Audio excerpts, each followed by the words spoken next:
یہ سب میرا رب کہتا ہے مٹا دوں گا، ختم کر دوں گا، کچھ باقی نہیں چھوڑوں گا۔ کل من علیہا فان، ہر شے کو فنا ہے۔ وَيَبْقَى وَجْهُ رَبِّكَ ذُو الْجَلَالِ وَالْإِكْرَامِ، ایک تیرے رب کو بقا ہے، باقی سب کو موت ہے۔ سب کو موت دے کر پھر اللہ ملک الموت سے پوچھے گا، موت کے فرشتے سے، کون باقی ہے؟ حالانکہ اللہ کو پتا کون باقی، زمین والے مر گئے، آسمان والے مر گئے، پیچھے رہ گئے 4 فرشتے جنہوں نے عرش کو پکڑا ہوا ہے، اور 4 فرشتے جو اللہ کے مقرب ہیں۔ تو اللہ تعالیٰ پوچھے گا کون باقی؟ وہ کہے گا یا اللہ بھائی یہ فرشتے باقی ہیں۔ تو اللہ تعالیٰ فرمائیں گے عرش کے فرشتوں کو موت دے دو، تو دھڑم گریں گے عرش کے فرشتے۔ تو اللہ تعالیٰ کہا کون باقی؟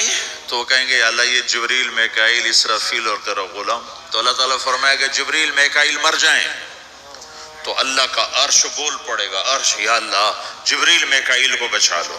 تو اللہ تعالیٰ فرمائے گا اسکت فقط کتبت الموت علی من کان تحت عرشی، چپ ہو جاؤ، میرے عرش کے نیچے سب کو مرنا ہے۔ یہ کیا دنیا ہے، یہ کیا دنیا ہے؟ کس کے پیچھے ایمان کے سودے ہو رہے ہیں؟ کس کے پیچھے جھوٹ بول بول کے مال بیچے جا رہے ہیں؟ کس کے پیچھے رشتے اور ناتوں کو توڑا جا رہا ہے؟